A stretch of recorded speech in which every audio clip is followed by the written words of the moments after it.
Salam sehat bersama saya, Dr. Faidan Lumanturuan. Pada video kali ini kita akan membahas tentang diabetes dan hubungannya dengan pembuluh darah.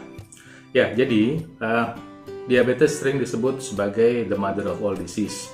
Tapi ada juga istilah tambahan atau julukan tambahan buat diabetes, yaitu dia adalah cardiovascular disease. Kok bisa? Ya bisa.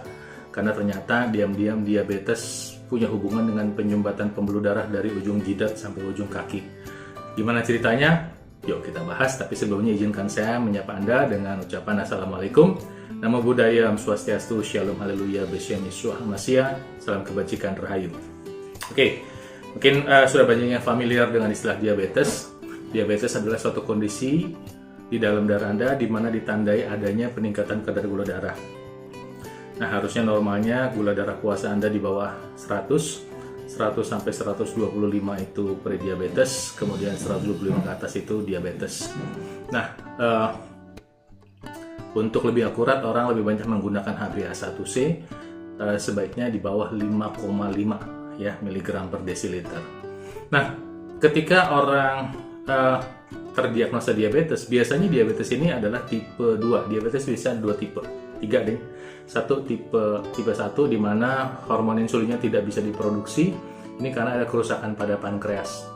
Kedua adalah diabetes tipe 2 di mana terjadi karena perubahan gaya hidup di mana hormon insulinnya tidak sensitif,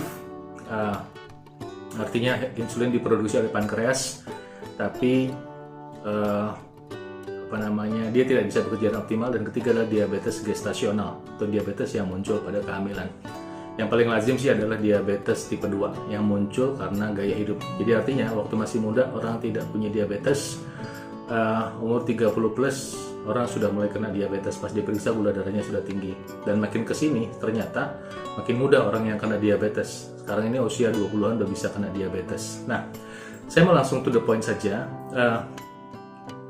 Bagaimana ceritanya diabetes bisa menyebabkan masalah pada pembuluh darah? Yang pertama adalah dia diabetes itu karena gula darah tinggi, maka si gula darah itu akan menggesek-gesek dinding dalam pembuluh darah. Ya, jadi dia dinding dalam pembuluh darah itu seperti diamplas. Jadi kemudian karena seperti diamplas gitu, maka dinding pembuluh darah itu luka. Nah, ketika dinding pembuluh darah luka, maka tubuh akan berusaha menambalnya. Nah, kalau proses ini berlangsung terus-menerus, dalam arti Anda punya kebiasaan mengkonsumsi makanan yang cepat menaikkan gula darah pagi, siang, malam 7 hari seminggu, 30 hari sebulan, 365 hari dalam setahun, maka tubuh Anda tidak mampu mengkompensasinya, ya. Makanya sekarang ini anak muda yang rajin suka nongkrong entah di kafe, entah di tempat-tempat nongkrong, di tempat-tempat kekinian yang minumannya manis-manis, coffee milk atau coffee shake atau boba atau minuman bersoda yang manis-manis, itu kan gula darahnya tinggi sekali. Nah, itu bisa menyebabkan proses penyumbatan pembuluh darah berjalan. Ya kalau cuman minum itu sekali-sekali. Tapi kan pada faktanya pagi-pagi masih minum teh manis atau kopi dengan gula, siang-siang masih minum jus atau minuman dalam kemasan, sore-sore minum es campur barangkali, malamnya kafe. Bayangin terus-menerus tuh ya, mengkonsumsi makanan yang cepat meningkatkan gula darah, maka terjadi proses penyumbatan pembuluh darah. Nah, kemudian biasanya seringkali penderita diabetes ini diikuti dengan kurangnya olahraga. Jadi pembuluh darah tidak membuka ya. Ketika orang berolahraga aerobik mungkin hanya jalan kaki aja, apalagi kalau Anda mau jogging atau lari ya, itu kan pembuluh darah dipaksa dibuka. Ketika pembuluh darah terbuka, dia lebih elastis. Nah, penderita diabetes yang malas berolahraga ini pembuluh darahnya nggak elastis. Maka bukan hanya ada penyumbatan, tapi ada penyempitan. Jadi proses ini berjalan bersamaan. Nah, ketika orang tidak olahraga, maka pembuluh darahnya tidak terlatih. Ya, tidak terlatih untuk dia mengembang dan mengempis begitu. Nah, kemudian yang ketiga adalah yang dialami oleh penderita diabetes adalah seringkali diikuti dengan pola makan yang tidak sehat.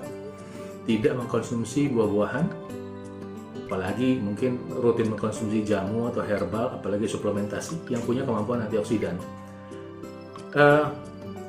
tubuh kita itu setiap hari terpapar radikal bebas. Bisa dari asap rokok, baik perokok aktif atau perokok pasif, kemudian dari asap knalpot, dari asap pabrik, nggak kelihatan. Tapi kita mengalami paparan polusi. Nah, polusi ini yang mengandung radikal bebas, ketika masuk ke dalam tubuh Anda, terhirup lewat nafas, itu di dalam paru-paru itu nanti dia akan ikut beredar dalam pembuluh darah, si radikal bebas itu, dan dia akan mengoksidasi kolesterol dalam tubuh kita. Bukan hanya kolesterol, sel-sel darah di dalam tubuh kita pun dioksidasi. Apa dampaknya? Dampaknya adalah proses penyumbatan pembuluh darah juga terjadi. Jadi udah ada dua tuh. Pertama, gula darahnya sendiri menyebabkan penyumbatan pembuluh darah.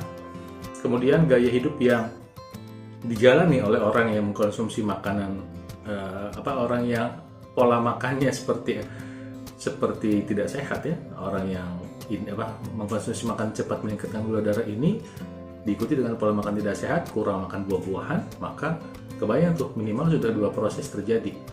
Sekali lagi, proses ini butuh waktu panjang ya. Nah, kemudian kata kunci ketiga adalah terjadi pengentalan darah. Ketika orang terbiasa makan makanan gula darah tinggi, kemudian makan yang digoreng, apalagi goreng tepung, kemudian makanan olahan, apalagi olahannya digoreng tepung, kemudian minumannya yang manis, itu darah mengalami pengentalan. Jadi pengentalan darah inilah yang menyebabkan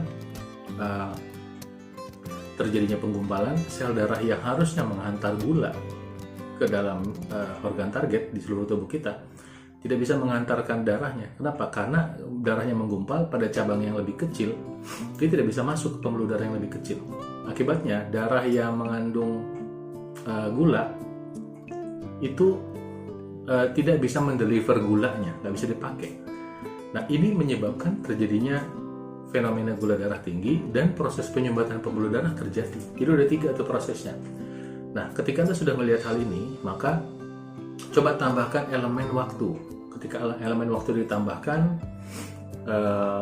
maka yang terjadi adalah proses penyumbatan pembuluh darah yang terjadi secara perlahan tapi pasti.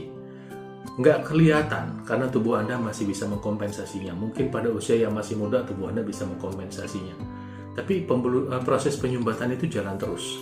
Sampai satu saat nanti dia akan tiba-tiba bermanifestasi, ada bagian dari penyumbatan atau kerak dari pembuluh darah yang lepas, dan akhirnya menimbulkan blokade, terjadilah serangan jantung. Terjadilah serangan stroke ya. Atau pada laki-laki mungkin tidak secara langsung, prosesnya bertahap mengalami masalah impotensi.